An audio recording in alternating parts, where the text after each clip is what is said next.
eu sou a Gleice Couto e no vídeo de hoje eu vou falar sobre as minhas leituras de abril e maio. Mas, antes de tudo, não se esqueça de curtir o vídeo e de se inscrever no canal, acionando o sininho aí do lado e também as notificações do seu celular. Assim você vai sempre saber quando tem vídeo novo, além de ajudar no crescimento do canal. Me siga também nas redes sociais e lembrando que caso queira conhecer as minhas histórias, há um link para elas na descrição do vídeo. Meu povo, faz tempo que eu não venho aqui comentar as minhas leituras mensais com vocês, não é mesmo? Olha, apesar de eu estar conseguindo, manter o canal atualizado, às vezes não dá tempo de fazer um vídeo mais elaborado, como é o caso das leituras do mês ou mesmo resenha. Mas eu consegui um tempinho para isso e antes tarde do que nunca, né não? Então, hoje, em pleno julho, vou conversar com vocês sobre o que eu li em abril e maio de 2021. É a vida. Eu li A Onda, de Todd Strasser. Foi até um livro que eu fiz unboxing dele aqui no canal. A maioria, na verdade, que eu vou mostrar no vídeo de hoje, eu fiz unboxing desses livros aqui no canal. Isso é bom, gente, isso é muito bom. Significa que eu tô comprando os livros e efetivamente lendo esses livros. Não tô entulhando tudo na estante como antes. Olha só, isso é um progresso. Mas vamos falar sobre A Onda, vamos. A Onda, ela virou série na Netflix, né? Nós Somos a Onda, é o nome da série, mas eu não assisti ainda, eu só li o livro, tá bom?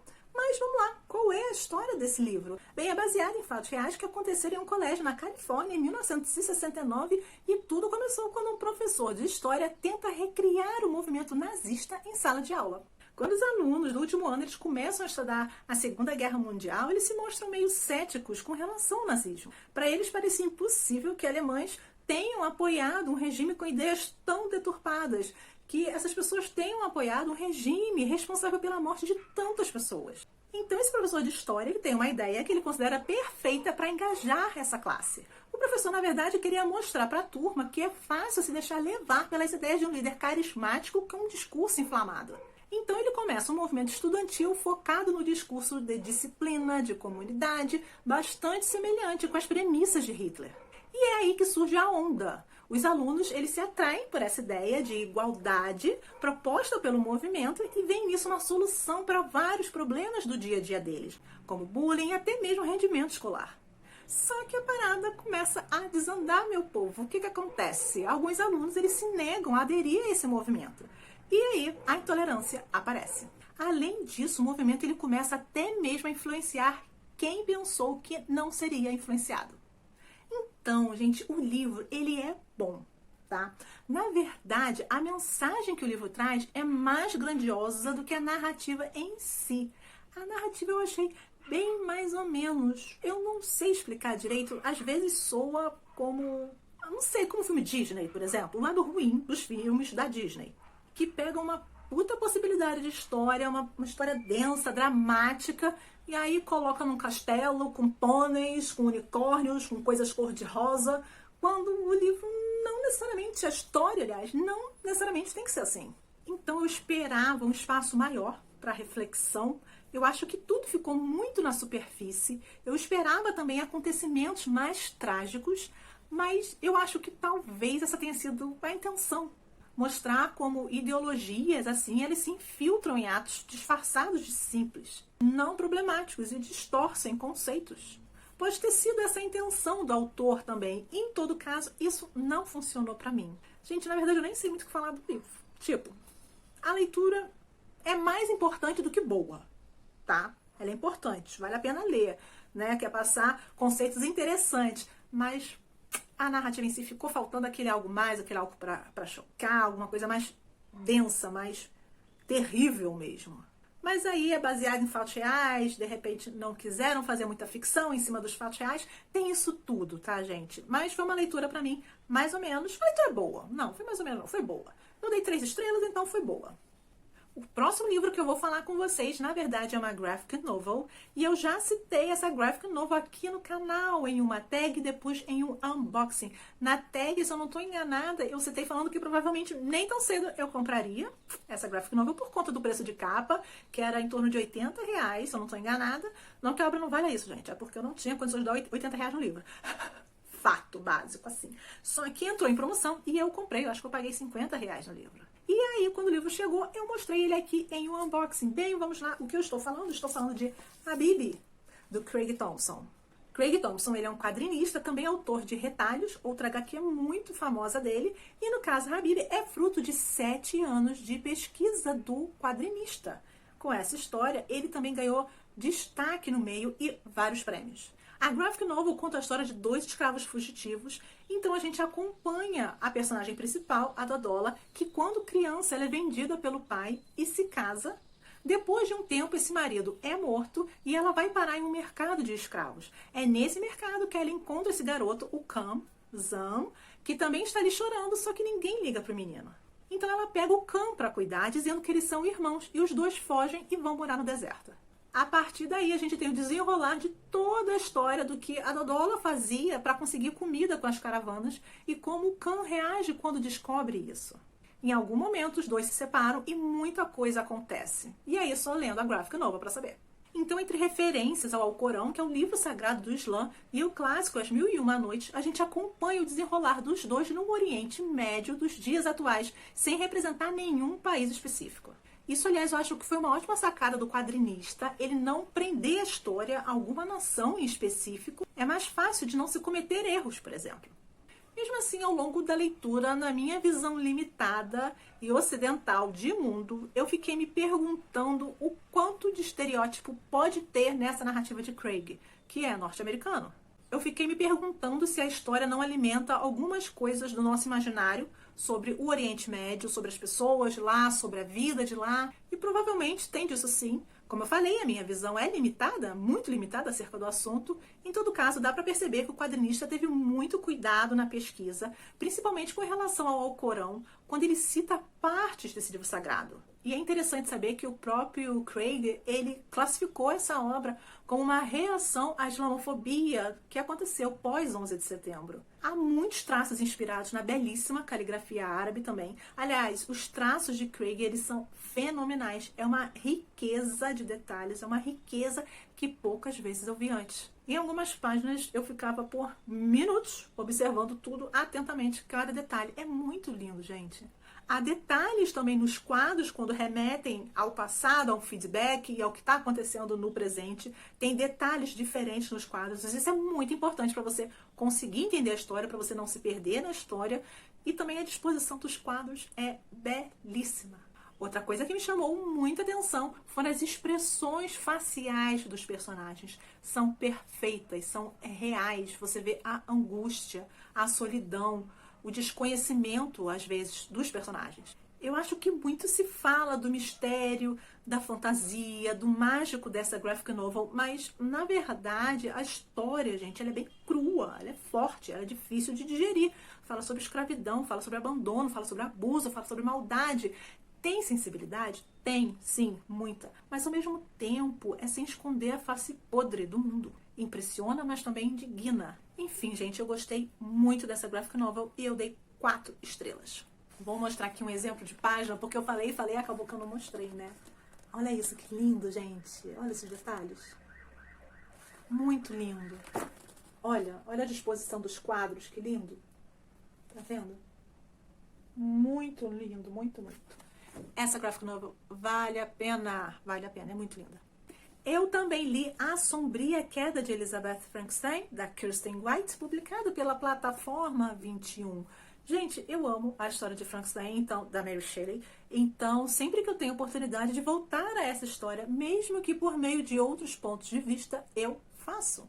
Foi assim até que eu me apaixonei pela duologia, escrita pelo canadense Kenneth Opel. É maravilhosa, é mostrando um Victor Frankenstein novo, com 15 anos, ele, o irmão e a Elizabeth. E eu amo. Tem que fazer um vídeo especial sobre Frankenstein. Merece. Mas vou falar hoje só sobre A Sombria Queda de Elizabeth Frankenstein.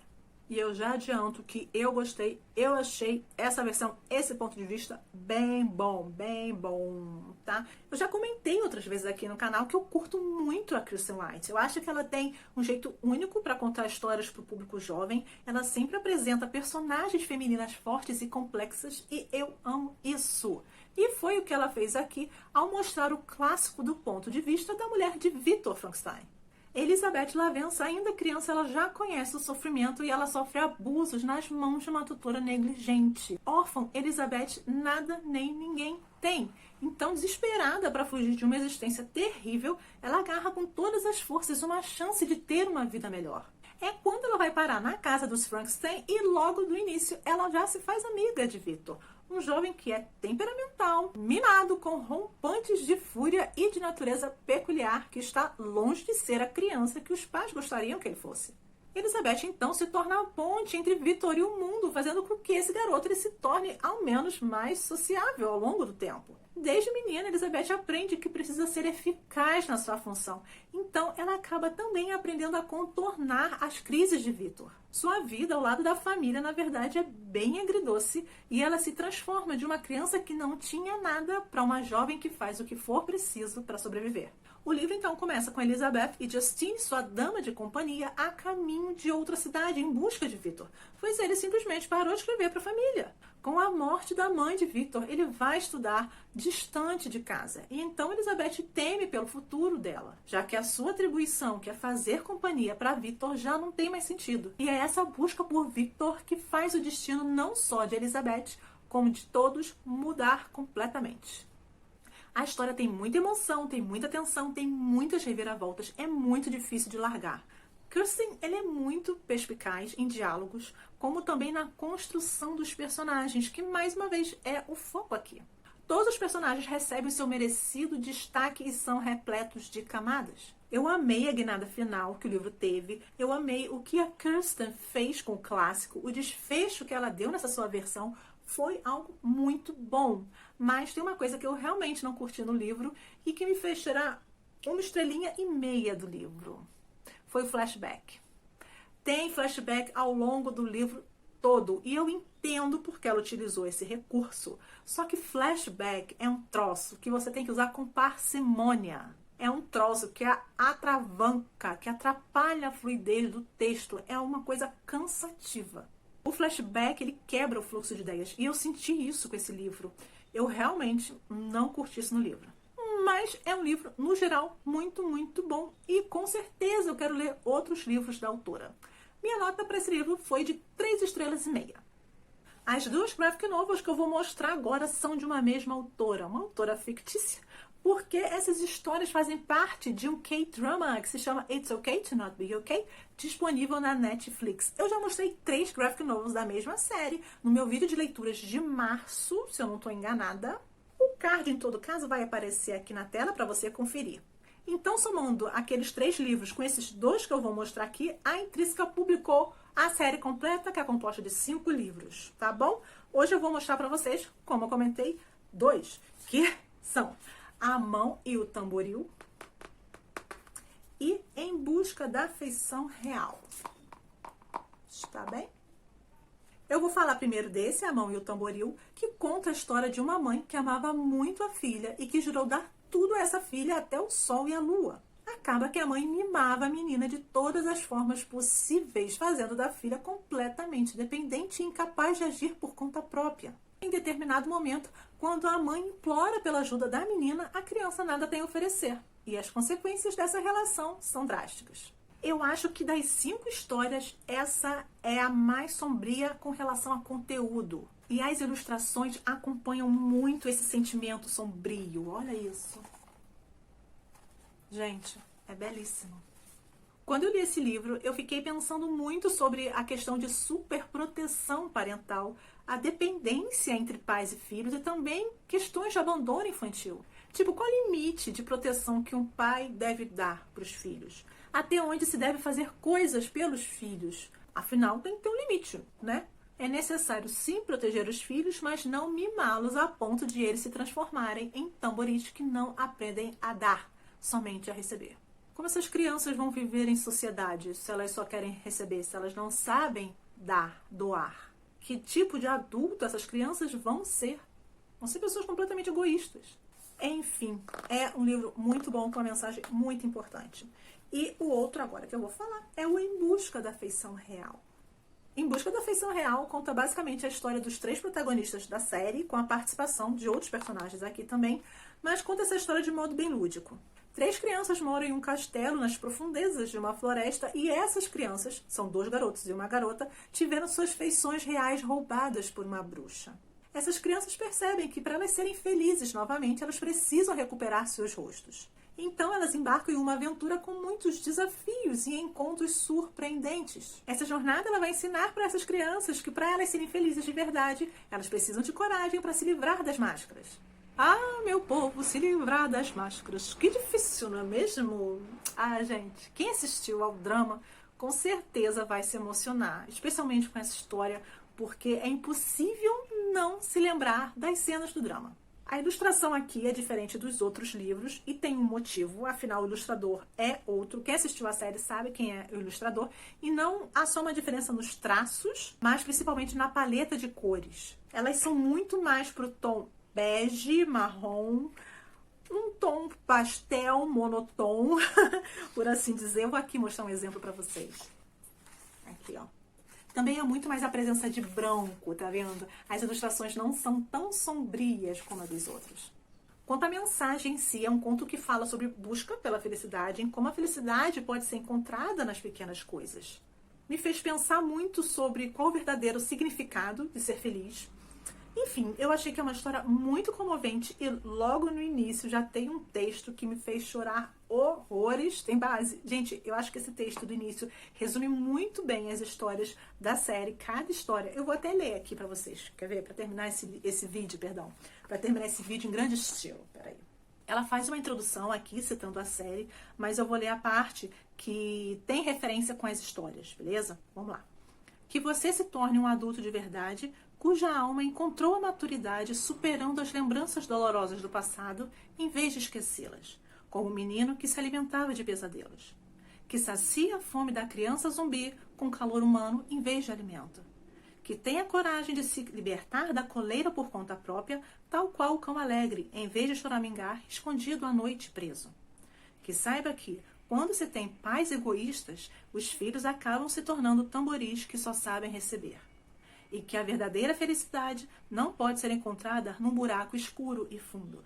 Ela é descoberta em lugares inesperados, no dia a dia, convivendo com as pessoas.